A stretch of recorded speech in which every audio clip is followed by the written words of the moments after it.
Blue Jays fans, and welcome to Sunny Side of the Dome.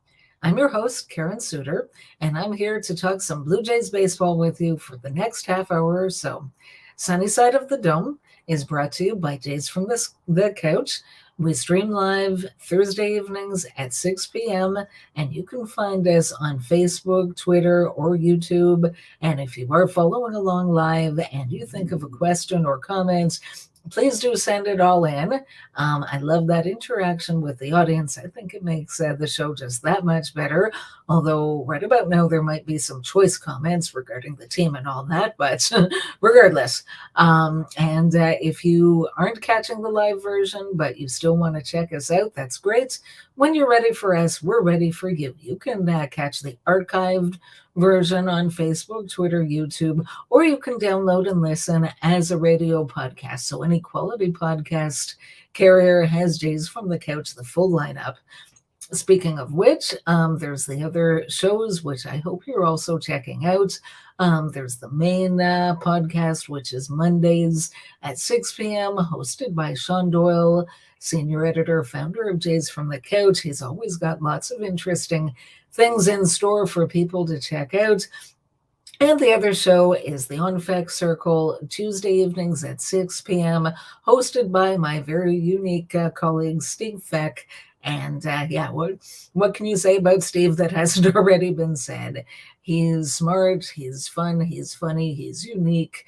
He'll make you laugh, and he'll probably make you think. So check it out if you haven't been doing so already.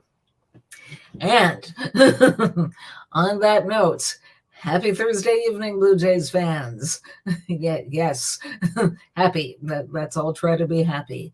How's everybody doing? Hanging in there, I hope. I know it's tough times for our team, and lots of things to say about that, some comments, suggestions, thoughts, all of that. But I'll get to that in the heart of the order coming up in a little bit. So, a week since my last show, and leading off as always, the transactions. It's been a bit of an interesting week. As far as transactions, there have been a few transactions of significance. So Santiago Espinal, as we know, he followed up last season when he was an all-star, very deservingly so, although to be realistic, most of his really, really good performance was in the first half of the season before the all-star break. Nevertheless, he's struggled this season to a 540 OPS, unfortunately. He played on Saturday, was having himself a good game. He had 3 hits, and then unfortunately he had to leave the game with an injury. And he was day-to-day. He was on the active list on Sunday, but apparently unable to play because when the game went to extra innings, and Alejandro Kirk was the runner that started on second base at the bottom of the 11th. Apparently, pitcher Yusei Kikuchi was planning on being the pinch runner. They had that plan, and he was stretching and getting himself ready until the Orioles scored 5 runs in the top of the 11th, and it kind of became a moot point. But so Espinal on the bench, clearly not able to go because they had to use a pitcher as a pinch runner instead. So the following day, Espinal was placed on the 10-day injured list. All the best to Espinal. Hope he heals soon and comes back to us stronger than ever. Fingers crossed. Now it's what happened as a result of that. So obviously somebody goes on the IL, somebody else is activated, called up, whatever the situation is. So infielder Otto Lopez was brought up, and he's someone who, over the past couple of seasons, has been fairly high on their depth charts in terms of players that spend a lot of time in the minor leagues. He's an infielder, plays some different positions, and he has had some success lately playing in the minor leagues. Unfortunately, not so much this season, and I don't really know what's going on. But they brought him up. What happened was he was brought up, And then that ended up lasting all of one game. They didn't even use him. Now, that's not unusual. If you're the 26th man on a team, very often you'll end up sitting on the bench. But yeah, he spent one day in the major leagues, and then he was optioned back down in favor of Ernie Clement. So, what to make of all of that? Well, at first it seemed somewhat confusing. And then my very smart Jays from the Couch colleague, Bob Ritchie, shared with us behind the scenes that he'd heard Shai Davidi on the Fan 590 talk about what was happening with those moves, and what Shai understood to be the reasons behind that. So at this point, the Blue Jays prefer Clement to Lopez, which is understandable. Clement has done very well with AAA Buffalo so far this season. He has a 920 OPS, whereas Lopez, unfortunately, is way down at 543. So you want someone who's performing in the hopes that that will translate as much as possible to Major League Baseball and have some success if the player does need to be used. So there's that. Clement has a little bit more major league experience than Lopez does. And he also has positional versatility. Lopez has played some different positions, so I don't know that that's so much of an issue. But apparently what the big thing was, Clement had some sort of a minor issue as far as injuries, and the organization wasn't 100% sure if he was okay to go or if he would need to miss some time. And then, as it turned out, he doesn't need to miss time. So they brought him up. They brought Lopez up first, but then when they were sure about Clement, then they made the switch. I guess I can see the logic behind it all. I sort of feel bad, and I mean from an outsider fan's point of view, I I just sort of feel bad for Lopez being on a bit of a roller coaster there. Yes, that's part of the life of a professional athlete, but still, I'm just sort of thinking that it was almost a waste, and if they weren't even going to use Lopez, they ought to just have left him at AAA. But anyway, yeah. So now we've got Ernie Clement. He's been in a couple of games. He's doing all right. So see how long that lasts, and how long Espinal will be out, and all of that. So the other move that needed to be made in order to bring Clement up, because he was not on the 40-man roster, they needed to clear a spot. So Mitch White, who we haven't seen pitch yet this season, was transferred to the 60-day IL. And so now Ernie Clement is on the 40-man roster, as well as being on the 26-man roster.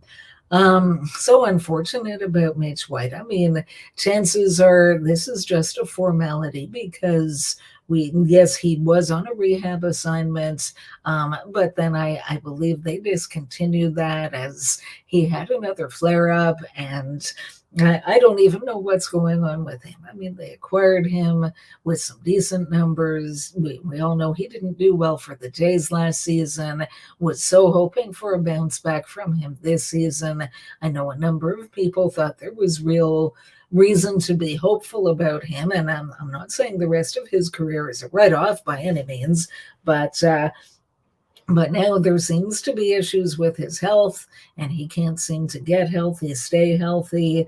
I actually have a somewhat bold prediction, and it's not necessarily a great thing, but we've seen Hyun-Jin Ryu is rehabbing. He's already throwing bullpen sessions, and I think there's a good chance that the Blue Jays see Hyun-Jin Ryu pitching for the Toronto Blue Jays again before they see Mitch White. So it'll be things to keep an eye on for sure.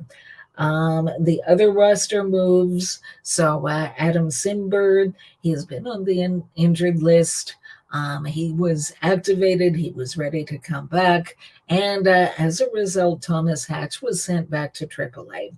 So Thomas Hatch, he actually got into 2 games for the Jays, and he did all right. I mean, he didn't give up any runs in 1.1 innings pitched. Wasn't doing all that well at AAA overall with a 4.91 ERA. So, I mean, you hear about Hatch, you hear about his stuff with the spin rates on his pitches and all of that, and I mean, his results, let's face it, as a professional pitcher, have been mixed. Um, I can only wish him the best. Hope he can catch lightning in a bottle back at AAA, and who knows, maybe we'll see him back at, or if not the Jays, maybe he catches on with another organization at some point. We will see. Excuse me a moment.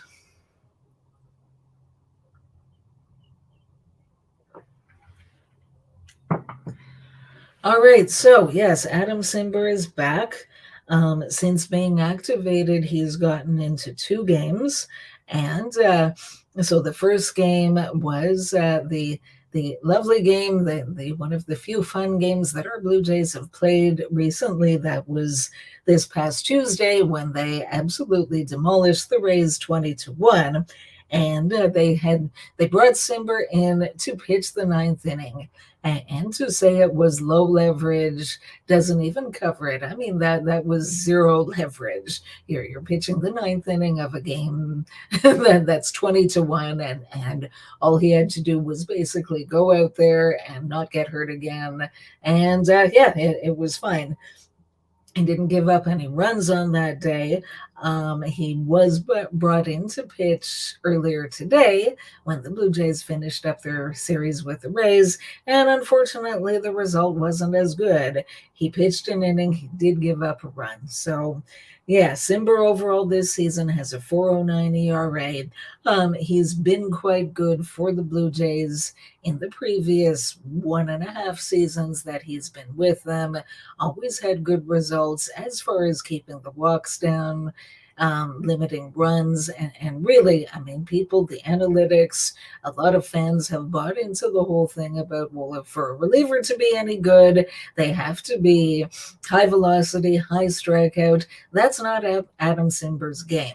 But when he's on his game, he can keep hitters off balance. He's got that sidearm drop down delivery, and I mean, he induces ground balls, and he gets outs, and he limits opposition scoring and helps the Toronto Blue Jays in that way when he's on. This year has been a little bit of a different story, so see how things are for the rest of this season. Now that he's back, hope he's fully healthy, and maybe he can regain some of that form that he had in the past. Let's hope. Excuse me.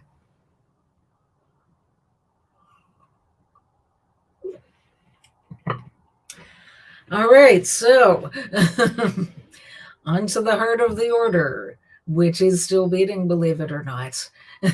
Now, our Blue Jays are going through a tough stretch.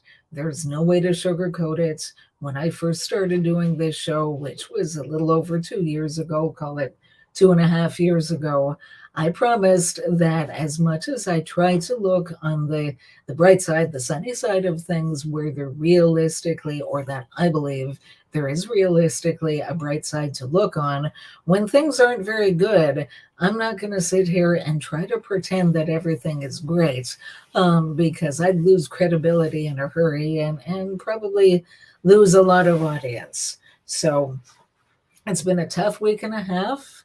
The Blue Jays are 2-9 in their last 11 games. So they started a stretch of several games, several series in a row against some of the very tougher teams. And I said at the beginning of it that this would be a good test of who the Toronto Blue Jays really are. And if they want to have a deep run in October, assuming that they're a playoff team, then they have to be able to beat the really good teams. And it actually started out looking pretty good, because Atlanta came in to the Rogers Center, and they're one of the top teams in baseball when you look at their record. And the Blue Jays took care of business. They swept them in 3 games. So I was really impressed and really hopeful. And then came the Yankees, and then the Orioles, and now the Rays.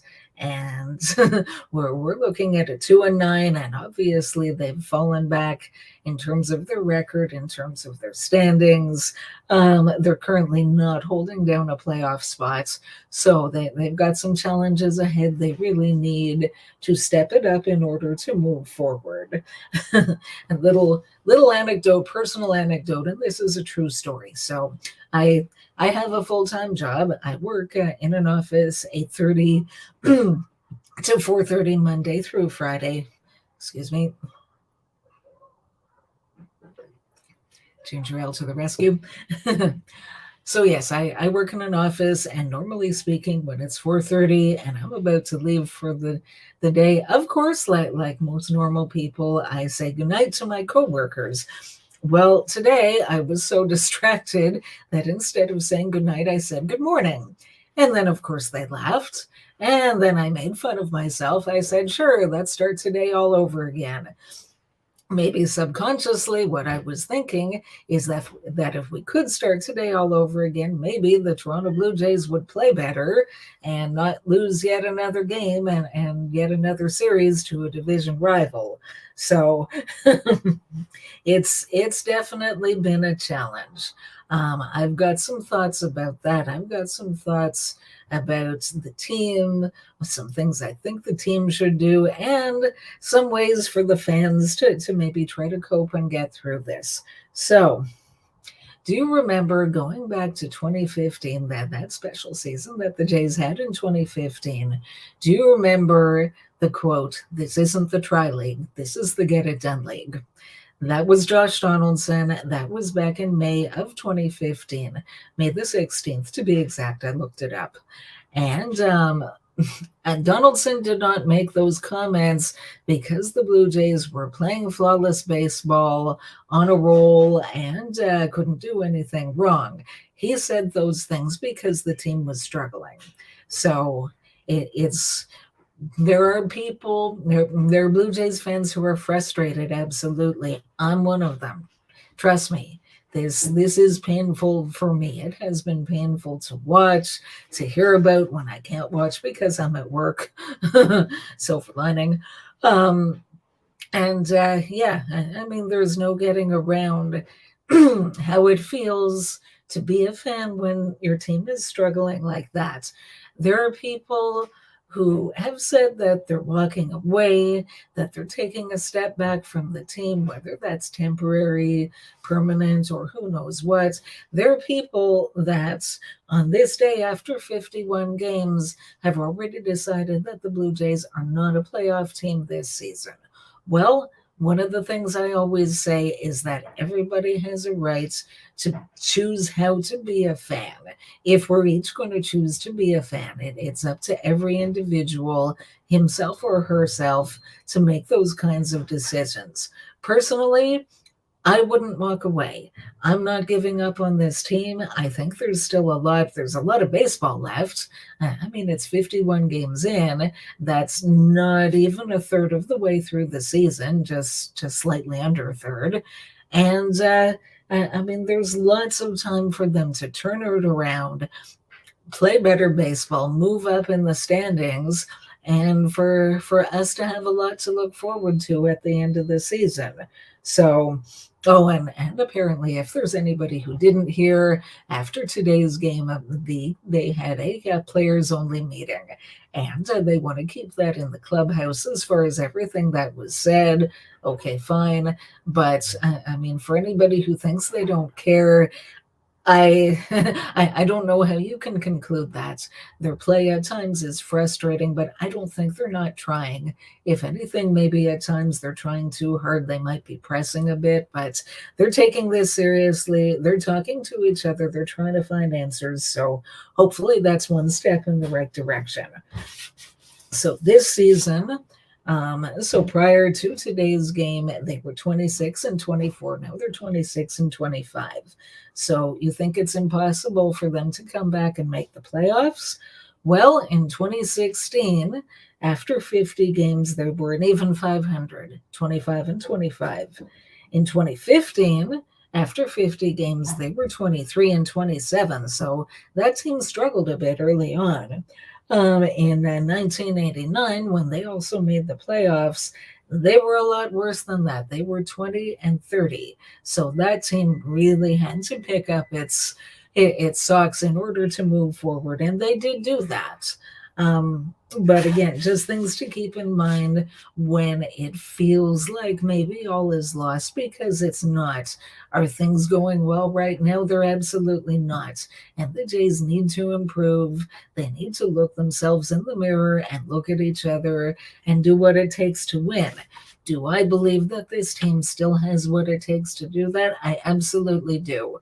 And like John Schneider said a few days ago, that as bleeped up as things are now, that when the turnaround happens, it'll be the exact opposite of that. We saw a tiny glimpse of that on Tuesday. I was really hoping they would win at least one of the remaining two games against the Rays after that. Unfortunately, it didn't happen. But this team, rumors of their demise have been greatly exaggerated. They're still in it. And all I can say is I'm not giving up. And I hope that all of you stick around as much as you choose to, as much as you're able to, and keep watching, because I think they've got a lot of good things in store for us. So that being said, what are they going to do to try to improve things? So I've got a few different ideas, and not that anybody's necessarily listening to what I have to say, at least not Jay's management or anything like that, but a few different things that they could do to try to make things better. So, one, Nate Pearson. I think he's shown that he belongs here in Major League Baseball. He's doing quite well. He has an earned run average just over 2, and when he's been called upon, he's been pretty reliable. I know when they first called him up, makes sense. They didn't necessarily want to throw him right into a bunch of leverage situations. Well, I think he's earned it at this point. I think what they need to do is start giving him some situations here and there in some close ball games. Show him that we trust him. I think he's getting the job done. I think he will continue to get the job done. And I think the time has come when they need to trust him a lot more. Let's face it, one of the real areas of concern for the Blue Jays has been the bullpen. It's just really been a revolving door as far as who's successful and who's really not. And from one day to the next, you almost don't know who you can count on. So that's one thing that they could do. Another thing that I think they should do is when it comes to the hitters, the position players, when someone's doing well, reward them with playing time. Switch up the lineup. If someone's hitting well, move them up in the lineup. If someone's not doing well, then maybe they need to go down a bit. And they've done a little bit of that lately, but I still think that they kind of stick with some of the usual guys a little longer than maybe their performance warrants. Excuse me.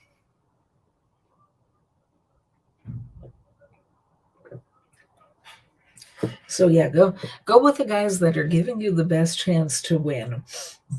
And on a similar note, when it comes to that, I really wish the Blue Jays would stop being so obsessed with matchups.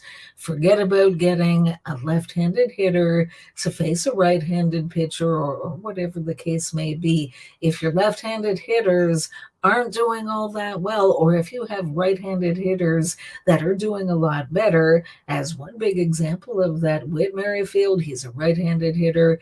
Kevin Biggio, he's a lefty. Unfortunately, Biggio has really struggled this season and has really been up and down the last couple of seasons. So go with someone who's performing well. You're in to win. This is not a development season. Something else I think they should really consider as far as the starting rotation is to do a bit of a flip-flop. So here's what I'm thinking. Kevin Gausman, Chris Bassett, Jose Barrios. Everyone in that rotation has been a little bit inconsistent some of the time. Those three that I mentioned have by far been the best ones that they have. You've got Gausman, 3.14 ERA, Bassett just over 3.03. And Jose Barrios, much improved on last season at 422 and trending in the right direction. So those guys, they've each had 10 starts and they're averaging a decent number of innings per start because they're doing well and keeping pitch counts lower more often than not. The manager can afford to leave them in there longer. So Guzman has pitched. So you've got all of these. All you have to do is divide them by 10 to get the average innings. So Guzman has pitched 63 innings total. Bassett 62.1 and Barrios 59.2. So all very respectable and all guys that when they go out there, you've got a chance to rest at least some of the guys in your bullpen. Then you've got Yusei Kikuchi and Alek Manoah. Yusei Kikuchi started off the season very well. Unfortunately, he has regressed a fair bit over his last few starts. So in the overall 4.56 ERA, also 10 games started, only 51.1 innings pitched. And then there's the unfortunate season to date that belongs to Alek Manoah and the stats that he's got of 70 some odd qualified starters. His ERA is fifth worst at 5.53, and some other numbers that he's got, the whip and a few others, are actually dead last. So very unfortunate for last year's All-Star Cy Young finalist. In 11 games, he's only managed 53.2 innings, had another early exit today. So having Kikuchi as the fifth starter and Manoah as the first starter means that they're currently pitching on back-to-back days. And that being the case, if they have early exits, then you've got a long day for your bullpen on back-to-back days, and you're really risking burning guys out and a situation that isn't very good in that way. So here's my thought. If the Blue Jays actually wanted to do this, so they actually have an off day coming up this coming Monday. Manoah just pitched. So over the weekend, the scheduled starters, assuming they keep everything the same, would be Guzman, Bassett, Barrios. Then you've got your day off. Kikuchi can pitch on Tuesday with an extra day's rest. Then you can go to Guzman on Wednesday instead of Manoah because Guzman would be pitching on his regular 4 days rest, and then you slot Manoah in after Guzman. Maybe he throws an extra side session to try to be sharp. I don't even want to say stay sharp because that's not really the case lately, but try to be as sharp as possible. Maybe he throws an extra side session, or maybe he just takes the opportunity to rest. But at least that way, you've got someone who's been pretty reliable most of the season, pitching in between two, shall we say, wild cards lately. And maybe that would help give them more of a chance to save the bullpen. So just some of my thoughts, and I'd love to hear if any of you have thoughts, reasonable thoughts, other than fire absolutely everybody. I mean, if that's what you believe, you're entitled to that. I don't know how much that would help or how realistic that would be, but there's definitely things that they can consider doing, hope they will do. And I have no doubt that they're going to be playing better baseball sooner than later. Let's hope that that starts tomorrow. Excuse me a moment. Okay, well, we're almost out of time for this week, so that brings me to Through Blue Jay Colored Glasses. So sometimes it's hard to have these glasses on, but I guess that's where the fandom comes in. It's been a tough week and a half for the Blue Jays. I, for one, honestly didn't see it coming. If anything, I thought maybe they would go around 500 total in these three series, and it's just been anything but. And it's kind of, it's funny in a way, in a strange way, that it's sort of been a revolving door as far as what the issue was. So for a while there, early in the season, when they had issues, it was the rotation that couldn't be consistent and give them innings. And then on the homestand, the hitting just seemed to be on vacation. And I mean, the pitching was keeping them in it a lot more often than not. But They couldn't seem to get any clutch hitting. And now lately, it's the errors, it's a little bit of the bullpen. And I mean, I hope they're getting all of this out of their system now. And again, I truly believe that that's the case. I haven't given up on these guys. They're human. Whatever the heck is going on with them, I think they're going to snap out of it. And hopefully they do so soon before too many fans fall off the bandwagon. So I'm continuing to tune in, and I hope you guys will too. And maybe next week we'll have a lot more to talk about of the cheerful nature. And on that note, that's all I've got for you today. Have a good evening, and thanks so much for tuning in. Let's go, Blue Jays, please. And I'll see you again in a week.